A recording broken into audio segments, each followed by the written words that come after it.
Hello friends, आज का हमारा टॉपिक है डिस्काउंट निकालना सीखें। डिस्काउंट मीन्स होता है छूट।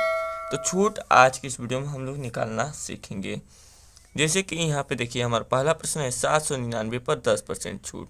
जिस अगर हम किसी दुकान पर गए 799 रुपये की कोई वस्तु ले रहे हैं, खरीद रहे हैं, तो उस पर 10% सेलर डिस्काउंट दे रहा है, तो उसके बाद एक्चुअल प्राइस कितना होगा, यानी कितना रुपया उस दुकानदार को 10% छूट के बाद देना पड़ेगा। तो कैसे जानेंगे?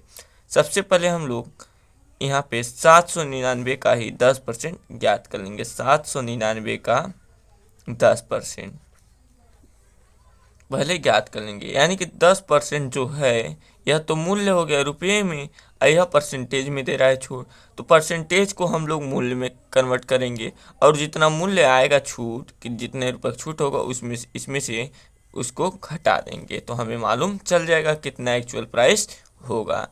तो यहाँ पे देखिए 799 की जगह पे 799 लिखेंगे। का मीन्स होता है गुणा, यहाँ पे 10 की जगह पे 10, परसेंटेज की जगह पे बटा में हो जाएगा हमारा 100।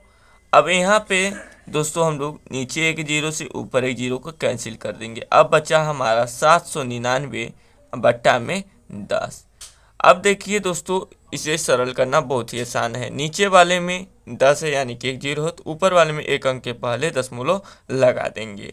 केवल हमें जीरो से मतलब होता है, जितना जीरो रहेगा उतने अंक के पहले दशमलव लगा देंगे। हालांकि 10, 100, 1000 इस तरीके से होना चाहिए, यानी कि एक यहाँ पे होना चाहिए। यहाँ पे देखिए 79.9 ही हमारा क्या हो जाएगा, छूट हो जाएगा, रुपया छूट हो जाएगा। यानी कि ये 10% का ही वैल्यू है 79 रुपया 90 पैसा। इस तरीके से भी लिख सकते हैं।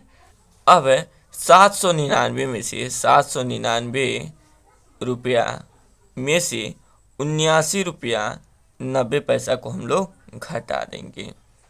अब यहाँ पे चलिए घटाते, जीरो में जीरो घटाएंगे जीरो, यहाँ पे जीरो में से 9 नहीं घटेगा, तो यह जीरो इससे हासिल लेगा, यानी कि 9 से।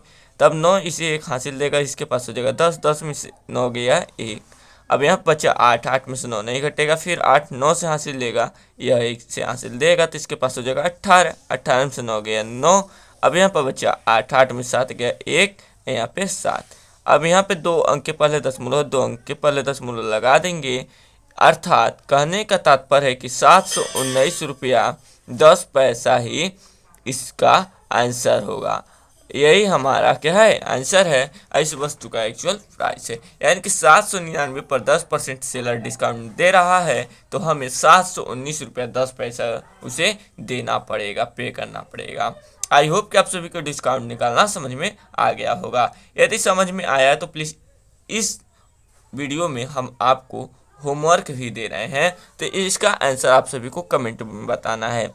आपका होमवर्क यह है कि 500 रुपये की कोई वस्तु है, उस पर सेलर आपको 50% का डिस्काउंट दे रहा है। कितने परसेंट का? 50% का। तो आपको कितना रुपया एक्चुअल प्राइस देना होगा, यानी कि कितना रुपया दुकानदार को 50% छूट के बाद देना होगा।